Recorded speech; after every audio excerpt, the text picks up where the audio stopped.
Hi, my name is Beth Campbell, and this is my story number 3 for Story Academy. I name it Invisible to Visible. 2014, life as I knew it was about to drastically change.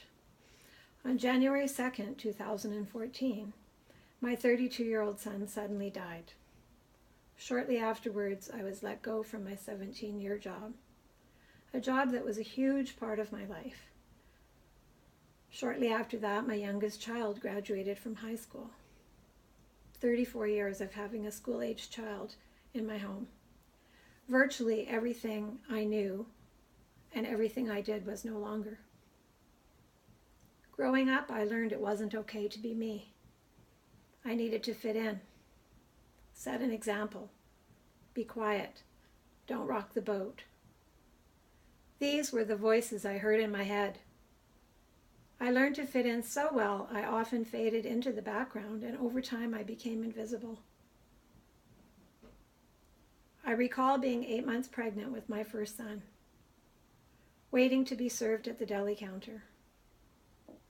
After many customers were served ahead of me, many of them had arrived after I finally got up the courage to ask, why weren't they serving me? The response was, they hadn't seen me.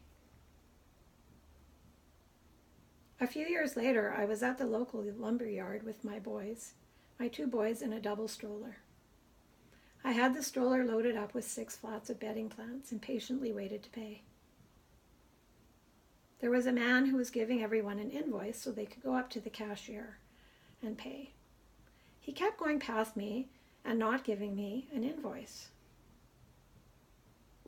When I asked him why he was ignoring me, he said, "Oh, I didn't see you."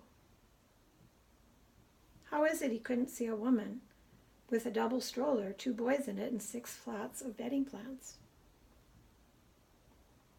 Many times over the years, I'd be out with a friend, and we'd run into someone she knew. After conversation, they would frequently say, "It's so nice to meet you." This wasn't the first time we had met. How is it I remember them, but they don't remember me?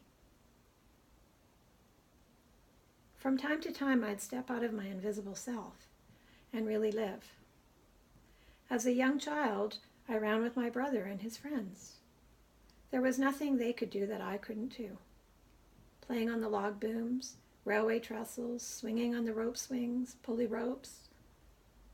In junior high, I was a cheerleader, and I acted in the drama productions. When I went to high school, I once again felt like I didn't fit in, so I took up smoking. So I'd at least fit in somewhere. After I graduated and moved out on my own, I felt free to be myself. And I believed that my husband was drawn to the bold and adventurous person I really was. That was short-lived, as once I became a mother, it wasn't okay to be adventurous and bold. I needed to be quiet, stay home, keep the peace. Being the person everyone wanted me to be was the driver behind every move.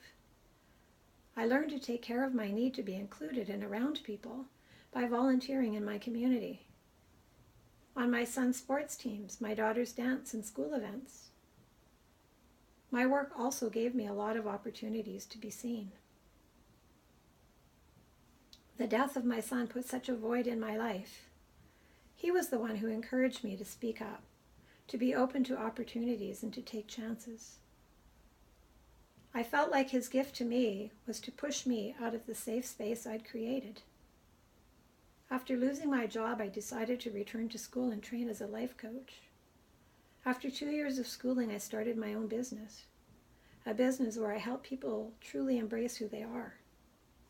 Life is too short to hide behind the mask, and why I felt that I couldn't be me, or that I couldn't speak up for what I wanted, is a mystery to me. It's a work in process. Habits are not easy to break, and it's something that I'm determined to succeed at. I am who I am, not who you think I am, not who you want me to be. I am me. This is a quote from Bridget Nicole. Thank you. I'm Beth Campbell.